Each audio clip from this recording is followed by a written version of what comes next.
Roundtable with Carolyn Lawrence. All right, everyone's coming in.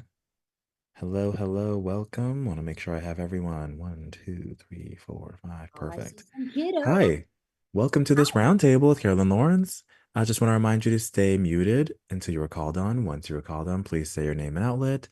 And please, one question per round so we can get through everyone. Let's kick it off with Victor. Hi, Carolyn. My name is Victor. I am from Fan Dads here in Chicago. One thing that I really loved about the movie is the whole the theme of family. How there's mixed families and then there's your real family. For families that are going to go watch this movie, what would you say is like the theme that you want them to understand from this, or what would you want them to get out of it after watching the movie?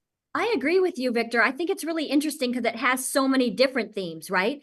I like the idea of learning that Sandy's from a circus. Oh, what? Did I just drop are we allowed to say that? Is she from a circus family?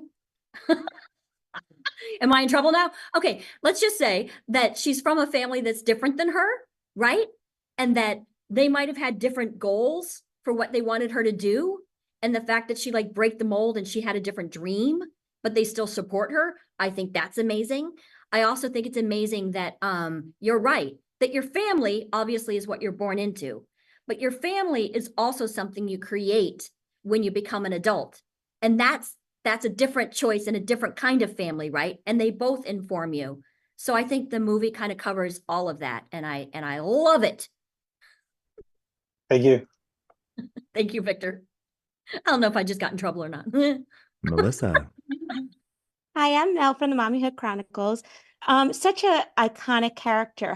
When you come back and do this voicing, how do you take on the role? Like it's the same role, but how do you take on the role each time and prepare for it to bring such a great movie product? Oh my goodness, thank you. I think it happens naturally because so much of it is in the writing.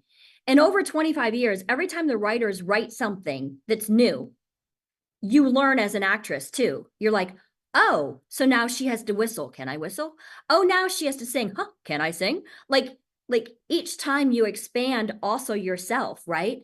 And so doing a movie is really fun because it takes us like 2 years to make it.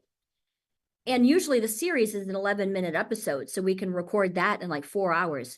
So it's a whole different journey. And as an actress, it's fun to be able to take that much time to work on something and get familiar with it and play with it, right?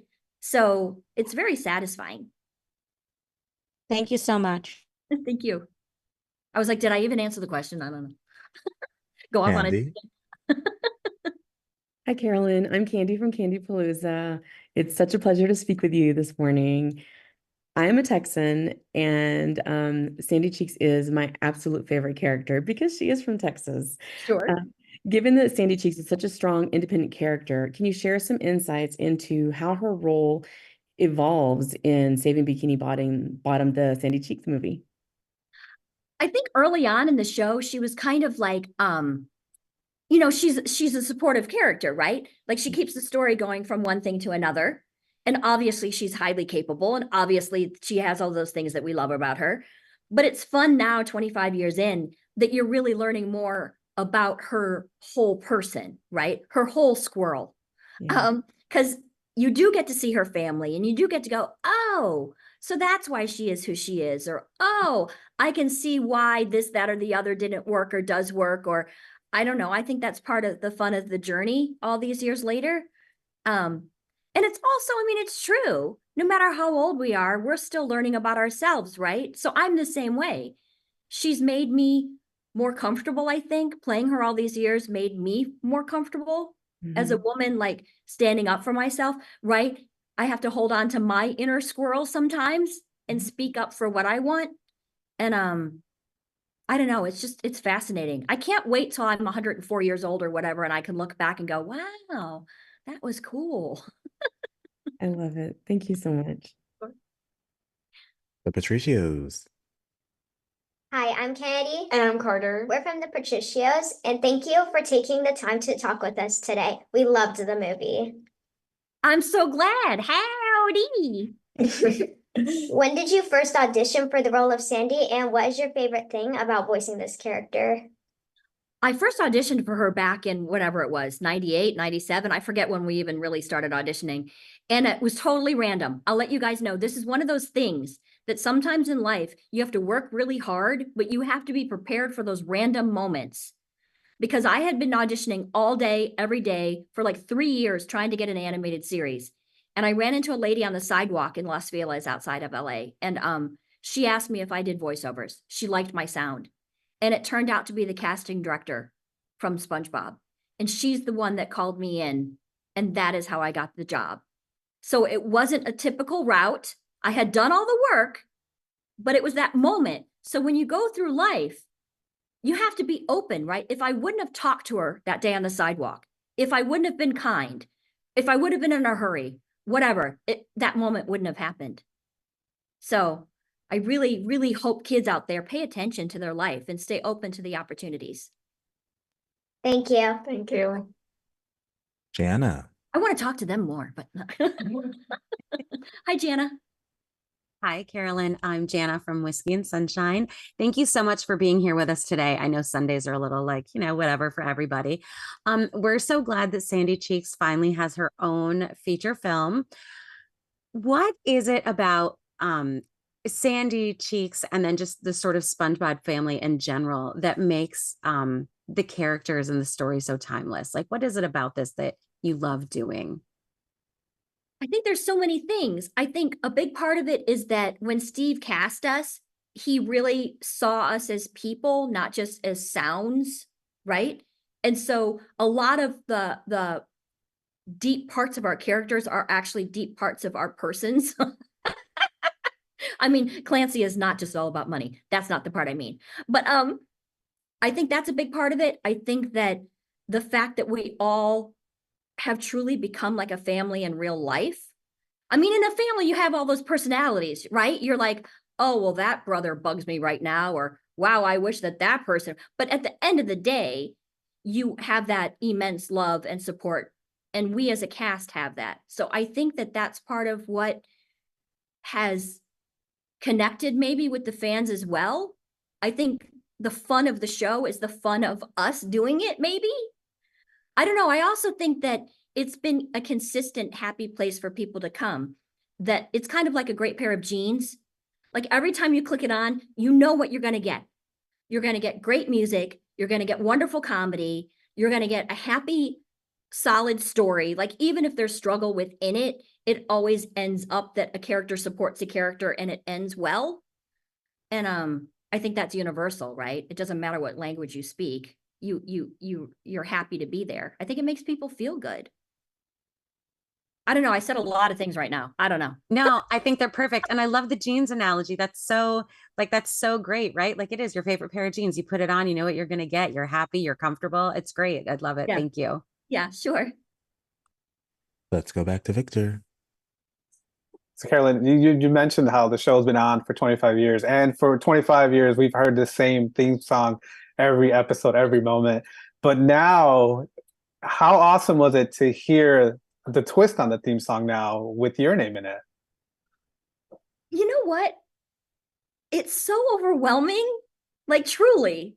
Like I never would have thought that I'd be on a show for 25 years. That I never would have thought I'd be at the Super Bowl. That I never would have thought she'd have her own movie. That I never would have thought there'd be a theme song. It just keeps blowing my mind.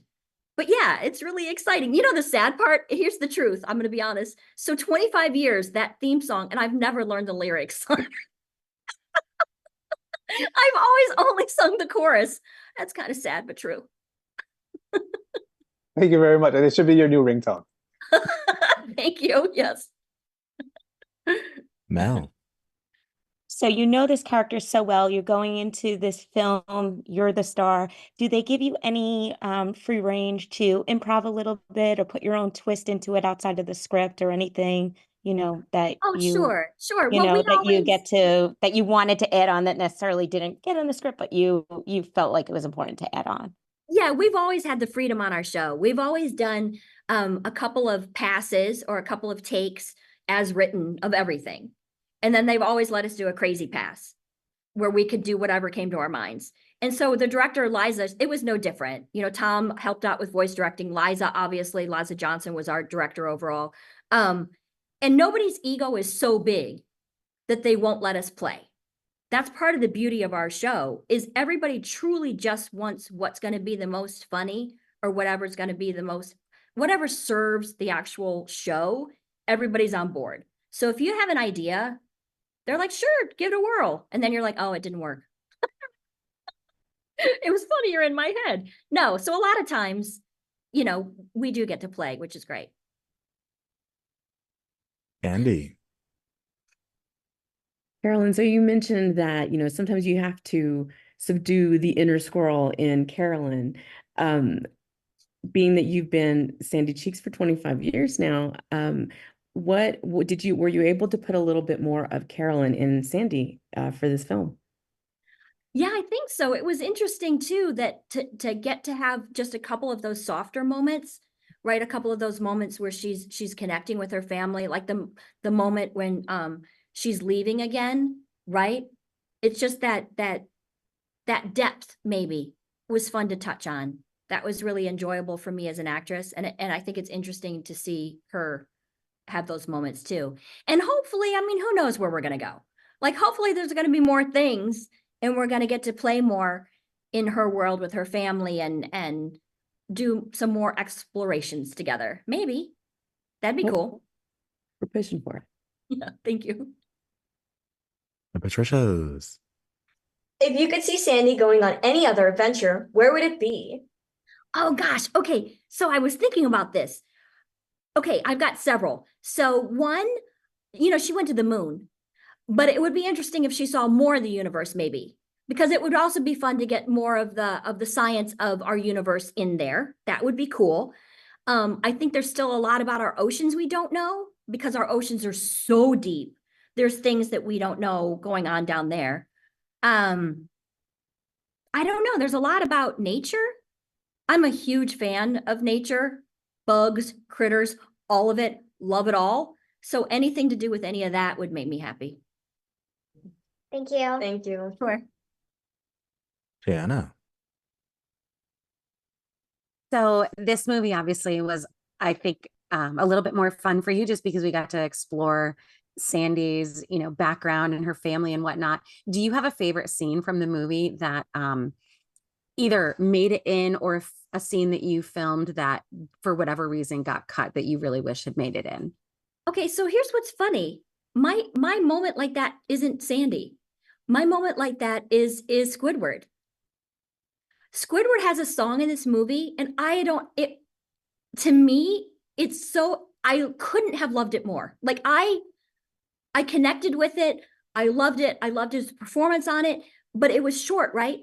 So what's fun to me, you have to stay all the way through the credits, because he gets to sing the whole song during the credits. Yes. like that is my favorite. That's my favorite moment. Yeah. I actually love that your favorite moment isn't yours. That's so fantastic. Thank you. Roger hasn't seen it yet. So Roger hasn't seen the movie, and we were just at Comic-Con together, and I kept going, Roger, your song, your song. He's like, okay, Carolyn. Couple more minutes. We're back to Victor. So, I mean, your voice is pretty much similar to Sandy's. So when you got that, when you met that lady and you went in for the audition, like, what was your process of thinking, like, how am I going to change my voice, or what will Sandy's definitive voice be? It's interesting to me over the years too, because I've come at this whole career as an actress, right? Not as a voice actress. Like, some people feel that there's a difference. I don't. So for me, the character is completely in the script. So if the vocal qualities don't come out in the writing, I can't do it. I'm terrible. So I can't just put on something, right? So when they gave me the character, what they do is they do a little drawing, and they give you a little breakdown for the audition of what you're doing. So she's a squirrel. She's from Texas. She's a scientist. She knows karate, like little blurbs, right? And then you have a paragraph of dialogue. So for me, it's kind of like cooking, even though I'm a terrible cook, where I take little parts of everything. So I take that she's a squirrel, right? So she's fast and she's got the teeth. So that's how that comes about. And then she's from Texas. And then I was trying to think of sounds or people or things that that felt like smart, like Southern, whatever. And I thought of Holly Hunter. So like, for me, it was kind of like putting all those things together, but mostly it just comes out of what the script is. I started my career as a dancer, and I was the same way as a dancer. Like if the choreography and the music didn't move me, I was terrible. And the director would be like, how come you're so great in that one? And in this one, you're like, eh. I'm like, because I can't feel it. I have to feel it. Yeah. Thank you very much. Sure. All right, that's all the time we have today. Oh, dang Thank it, you I so talk too much. for participating in this roundtable. Please say your goodbyes as you exit. Thank you so much. Thank you Thank so you. much, Have a great Carolyn. day. Everyone. Bye. Bye. Thank you. And that's a cut.